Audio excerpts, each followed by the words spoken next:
name is Martin from Finance Oracle. I am here again to give you beautiful business tips that will help you to run your business profitably. Well, today we are going to be looking at something different. Business plan, how to write a business plan. A number of persons have reached out to me and say, how can I begin? How can I write my business plan? Where do I start from? Well, where to start from is from your business plan. And today we are going to look at it from the beginning to the end. Guys, my voice is still not, I've not still recovered fully from my voice, but because of how important it is to keep in touch with you, I have to make this video. So please bear with me. I hope by next video my voice will be audible enough and will not be coerced. So I also want to thank my returning subscribers. You're the very reason why I'm making this video. I want to say thank you. For those who are here for the first time, stay with us and do not forget to subscribe. Well, if I want to define a business plan in my own word, I would say it is a well-researched and refined document that helps you get business loan, raise equity funding, fix business objectives, review of your business idea, make agreement within your partners, set a value for your business, evaluate product line, and make unique selling proposition. That is the simple way I can define a business plan. Well, for you to write a business plan, there are a number of things you have to consider. And there are a number of things you must have to pen. And number one is executive summary. It's actually the last thing that is being written, but it is the first thing you will see in your business plan. It is simply a brief overview of your entire business plan. It summarizes your company mission, product or services, your target market, your competitive advantage, and your financial highlights, which means your executive summary will be written last and you're going to place it at the front, but then it will contain the entire overview of what your business is. It will show your marketing strategies, your competitive advantage, those things that makes your business, that will make your business succeed. The entire content of your business is going to be summarized in the executive summary.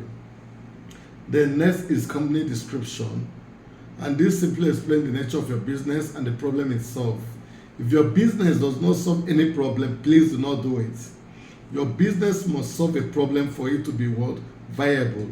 So your company description has to describe the nature of your business and what problem you've identified and solved and how you solve it. It also describes your product and services, then your unique selling proposition, your USP, and of course your industry. What industry are you in? Next is your market analysis. You have to make an in-depth analysis in your business plan, otherwise you may face challenges when you start running. So you have to conduct thorough market research in order to understand your industry. You have to understand your target market and your competitors. If you don't understand your competitors, then you may have a lot of challenges to succeed in your business. And again, your market analysis will identify your target customer and your needs, and their needs rather.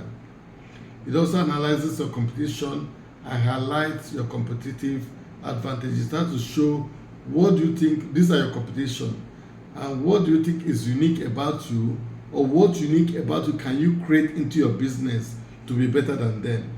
Be aware that in the first place, you may not have something unique about you that least gives you competitive advantage. But when you understand your competition, then you can now create something which will become better than they are. Then it becomes a competitive advantage. Next item that should be in your business plan is the organization and management. You have to describe your company's structure.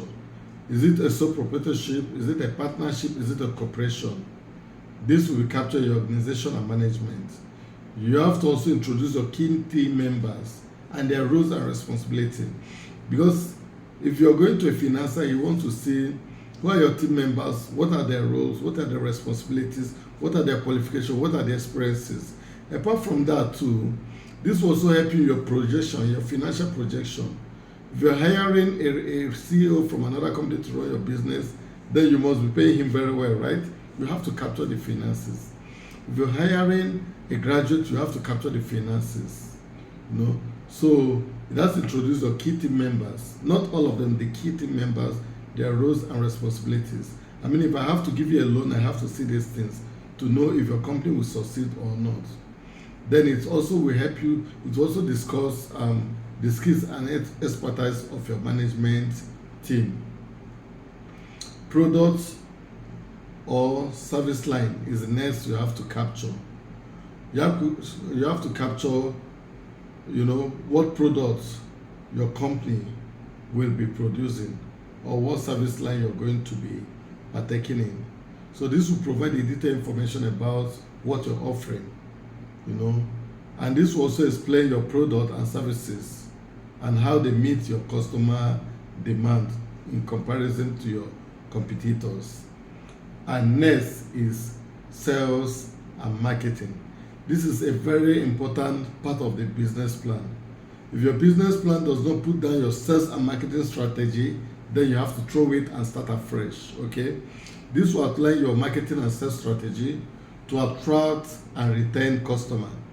How will your sales strategy or your marketing strategy attract your customers, and not just attracting them and later on kick them out? How will it also retain it? Because without customer retainership, you cannot grow a business. It also will define your pricing strategy and distribution channel. What strategy are you going to be using for pricing? Are you going to be adding 30% to whatever you purchase from? Are you going to be considering credit, other facilities and all that? And what distribution channel are you going to use? Are you going to be using a van? Are you going to be using delivery services? Or will your customer come to pick from your office? All those things, of course, will also affect how much you sell your goods, right? If you have to deliver, you have to factor in the cost into your business plan and into your marketing and sales strategy. And this will also include your marketing budget and sales forecast. For a year, you should be able to make a marketing budget. You have to make a sales forecast. You have to say, okay, I'm going to employ 2 sales engineers. They are going to be needing a car. I'll be buying them a Corolla at 3 million naira each. I will also be doing this. I will have to be fueling this car for a year. You have to factor those out. And it's okay. If I have to do all this, how much does I have to sell? I have to give him a target of 10 million naira every month, so that by the time I remove this profit, I'll be having 2 million naira profit. By the time I service his car, I fuel his car, I pay his salary, his house rent, and all that, I have a profit of 20, stuff like this. This has to be captured from the beginning. Next is funding requests, that is if needed. Some company needs funding, some do not need funding. If you are seeking for funding, you clearly state the amount you need and how you want to use it. It has to be in your business plan. So when you submit your business plan to an investor, this will explain to him why you need funding, how you want to use it, and why you think you need funding. Okay, and this will explain the potential return on investment for your investors. So you must put in your funding request if needed. Most importantly is the financial projections. You have to capture your financial projections, your business plan. I remember my first business plan in 2011.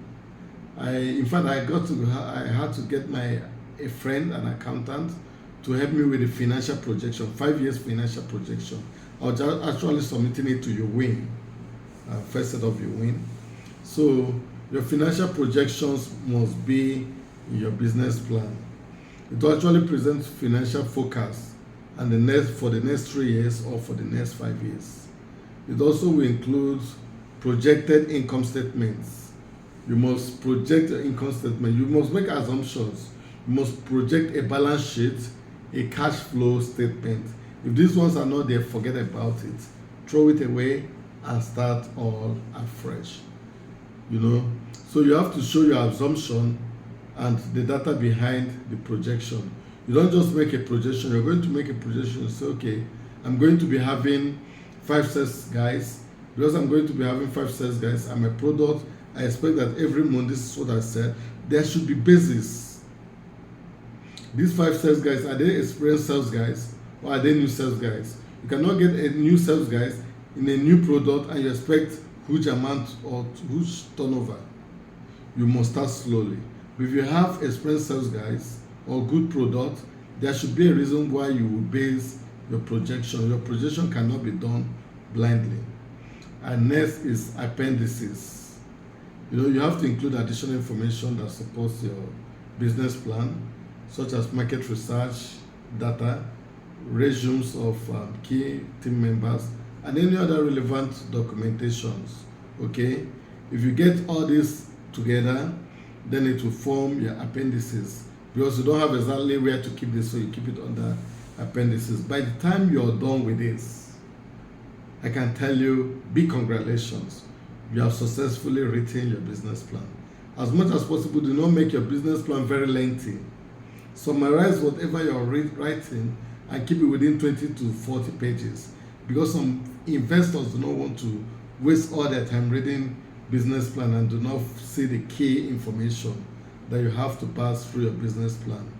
Your business plan is the template that you can use to run your business. So after writing this, do not throw it under the pillow. Keep it and use it as a template.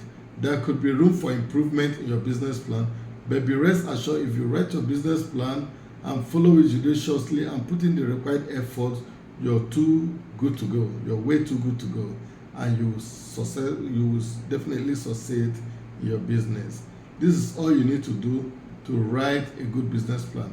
I hope you are going to put this into practice. No matter how little or how small your business is, it needs a business plan.